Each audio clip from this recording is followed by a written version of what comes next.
Te bendiga el Altísimo desde su santa y poderosa morada. Levante tu cabeza, te coloque en alto y que a partir de ahora nunca estés por cola, sino por cabeza. Que seas esa persona que Dios bendice, a quien Dios prospera y a quien abraza en medio de la adversidad. Dios te bendiga grandemente en esta maravillosa y preciosa mañana. Estamos en la carta a los Romanos, en el capítulo 15. Vamos a leer a partir del versículo 28. La palabra de Dios dice así: Así que, cuando haya concluido esto, y les haya entregado este fruto, pasaré entre vosotros rumbo a España. Y sé que cuando vaya a vosotros, llegaré con abundancia de la bendición del Evangelio de Jesucristo, de Cristo. Pero os ruego, hermanos, por nuestro Señor Jesucristo, y por el amor del Espíritu, que me ayudéis orando por mí a Dios, para que sea librado de los rebeldes que están en Judea, y que la ofrenda de mi servicio a los santos en Jerusalén sea aceptada, para que con gozo llegue a vosotros por la voluntad de Dios, y que sea recreado juntamente con vosotros, y el Dios de paz sea con todos vosotros. Amén. Que Dios bendiga su santa y preciosa palabra en esta maravillosa mañana. Bueno, ya les compartía que uno de tantos sueños de Pablo era llegar a España, pero también visitar a los hermanos. Eh, Pablo quería sembrar la semilla del Evangelio en España, pero de paso irrigar la semilla que había sembrado en Roma. Pero me sorprende esta porción de la Biblia porque Pablo habla de entregar los frutos. Está diciendo que va a llegar a Jerusalén. Y dice, luego de que llegue a Jerusalén, es decir, que haya entregado los frutos, de allí partiré hacia donde ustedes. Pero ¿a qué frutos se refiere Pablo? A mí me sorprende grandemente esto, porque cuando se predica el Evangelio, esto es la semilla. Cuando se siembra una semilla, la semilla debe germinar. Habiendo germinado, debe crecer, debe tener follaje, y en su follaje debe florecer, pero también debe dar frutos.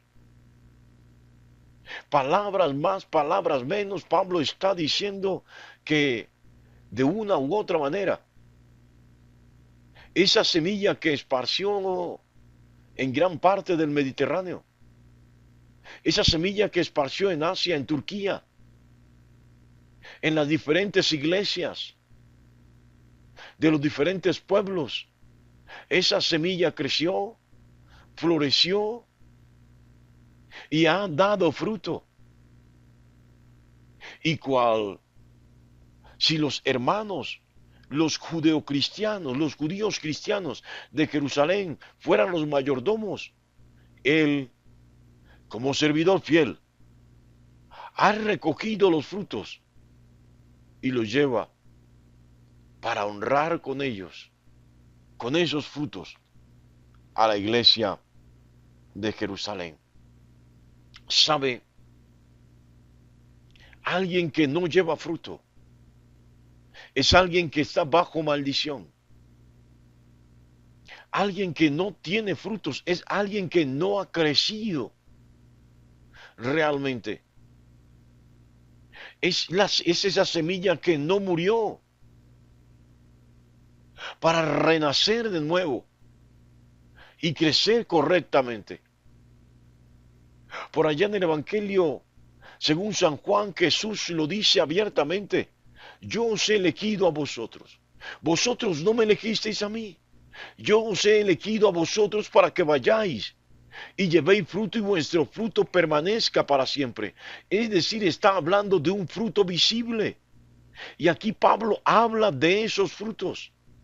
No solamente son frutos de paz, frutos de armonía, de comunión, sino también frutos de fraternidad.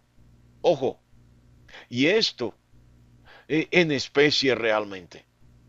Pablo, recuerde que Pablo había recogido una ofrenda y se gozaba, se alegraba en llevar esta ofrenda, en presentar esta ofrenda a los hermanos de Jerusalén que estaban en condiciones de vulnerabilidad. Sí, pero hay otra parte aquí maravillosa de esta porción. Y es que Pablo dice que no solamente se trata de llevar frutos a Jerusalén, también de la abundancia de las bendiciones de Cristo llevarlas a Roma. De paso dejaré algo, de paso le llevaré algo de todo lo que Dios me ha dado. Y aquí ya no se refiere a lo material, ahora se refiere a lo espiritual. Sí, sé que cuando vaya a vosotros, llegaré con abundancia de la bendición del Evangelio de Cristo. ¿Cuál es esa abundancia? Bueno, les va a enriquecer con palabra, les va a nutrir con el testimonio de Jesús. Esta es una iglesia primitiva que no tiene textos como los tenemos nosotros. Por eso les decía yo, esta carta de Pablo para la pequeña iglesia de Roma constituyó un evangelio. Porque no tenían, pero sin embargo, como dice Lucas, en el evangelio según San Lucas, circulaban muchos papeles por allí que trataban de poner en orden la vida de Jesús, pero muchos de ellos lo hacían de manera errada, confundiendo más a la gente. Entonces Pablo dice abiertamente, yo mismo, cuando pase voy a fortalecerles con la palabra del Evangelio, van a entender mejor, vamos a profundizar algunos temas. ¿Sabe? A mí me alegra mucho eso, porque Jesús dijo escudriñar las escrituras. Es que a ustedes les parece que en ellas tienen vida eterna, y ellas son las que dan testimonio de mí. Bueno, mis amados, qué maravilloso esto. Pablo habla de la abundancia, de la bendición del Evangelio de Cristo, y esto no es abundancia material.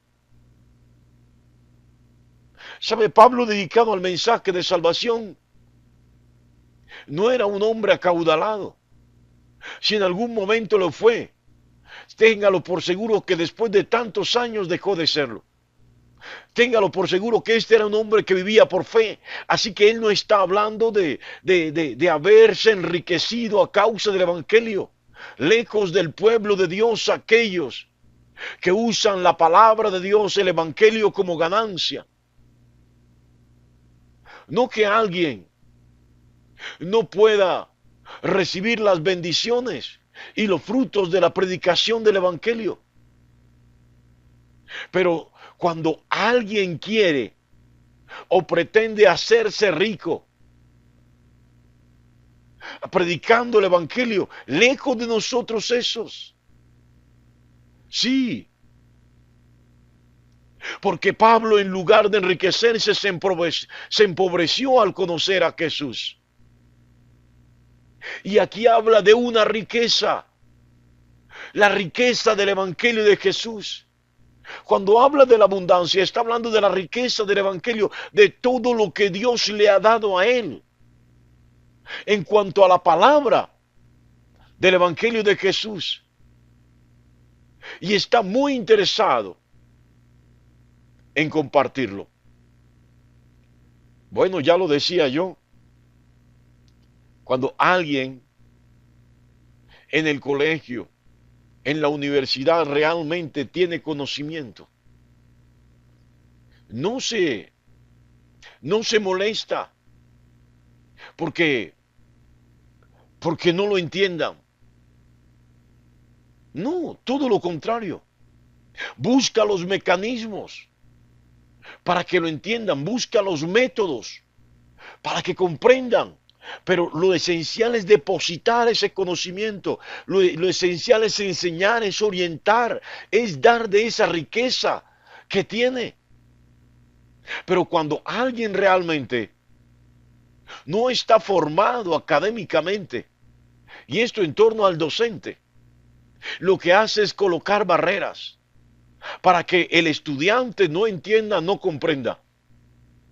Entonces encontramos en los bachilleratos, no sé si todavía se suele hacer esto, y en las universidades, donde el, el 70% de los estudiantes pierden la materia.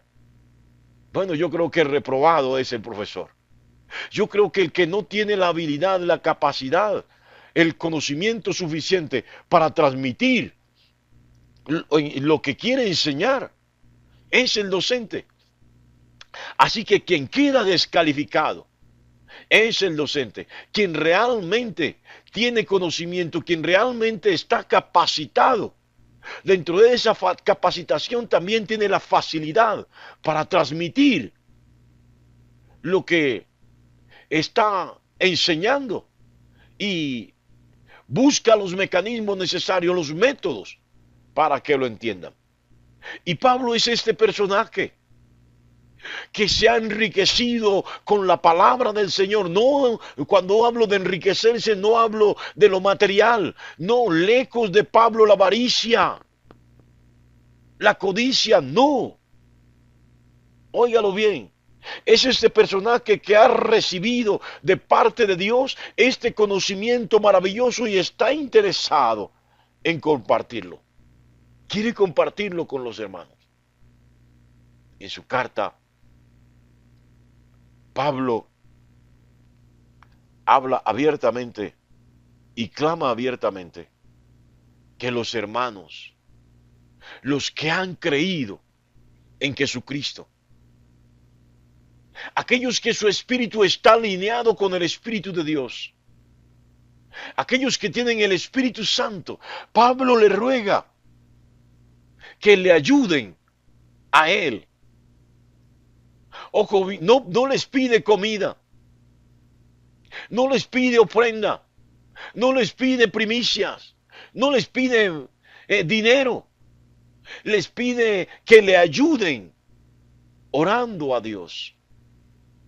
Pablo sabía que el camino y que lo que le esperaba no era fácil, pero reconoce al mismo tiempo la importancia y el valor de la oración.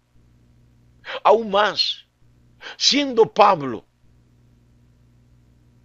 bueno, algún humilde hermano, y cuando digo humilde me refiero en el contexto espiritual, digámoslo en otras palabras, algún reverente respetuoso hermano de su pastor dirá, yo que puedo orar por mi pastor es quien tiene que orar por mí. Diría alguien diría, hombre, ¿cómo Pablo nos pide oración a nosotros cuando él es el que debe orar por nosotros? Nadie está exento de necesitar oraciones. ¿Cómo se lo digo de mejor manera? Todos nosotros necesitamos no solamente orar, sino que oren por nosotros.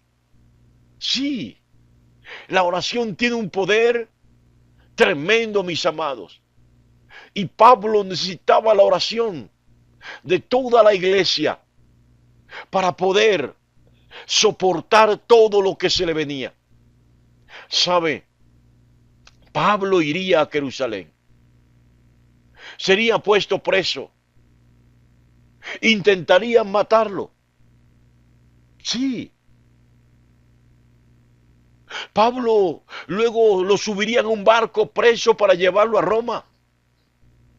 El barco naufragaría. Lo morderá una serpiente.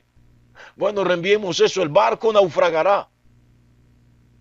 Lo morderá una serpiente muy venenosa. Después del naufragio, Pero le digo que Pablo realmente llegó a Roma. ¿Es porque Pablo quería ir a Roma? ¿Es porque Pablo quería cumplir con este sueño? No. Es la providencia de Dios. Es la providencia de Dios realizando su plan.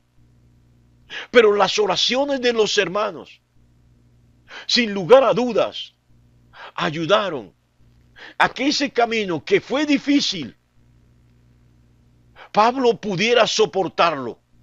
Esto es, las oraciones suyas fortalecen a los demás miembros de la iglesia. Cuando usted ora por el pastor, por el hermano, por los sugieres, por los diáconos, por los que están en eminencia en la iglesia, por toda la congregación en la cual usted se congrega, esas oraciones fortalecen espiritualmente a sus hermanos. No es que no entren en dificultades, es que entrando en medio de la tormenta, en medio de las dificultades, en medio de la enfermedad, Dios les guarda, les protege, les cuida, y su oración al Señor ayuda de que sean fortalecidos para superar toda adversidad y que su fe no les falte. Yo no sé si se ha entendido en esta mañana, pero Pablo termina diciendo en esta porción: oren por mí, para que el gozo, la alegría de sentirme salvo, no me sea quitada. Sí, oren por mí. ¿Sabe? Esta es una interpretación del texto, pero recuerdo el Salmo de David, en el Salmo 51, cuando David estaba atribulado, el pecado le había quitado el gozo, le había quitado la paz. Sí, él en medio de toda ese salmo termina diciéndole a Dios: devuélveme, vuélveme, dame nuevamente la alegría, el gozo de sentirme salvo. Y esto es importante. Pablo lo dice de otra manera: para que con gozo llegue a vosotros por la voluntad de Dios y que sea recreado juntamente con vosotros. Que tenga la dicha, el placer de verlos finalmente. Ore al Señor, óigalo bien, por los demás miembros de su congregación, por su pastor, y aprenda a compartir de lo poco que Dios le ha dado a través de su palabra con otros, de la abundante riqueza que Dios le haya dado a través de su palabra. Aprenda a compartir con otros. No mezquine, no mezquine el Evangelio de Jesús. Dios le bendiga grandemente en esta maravillosa y preciosa mañana.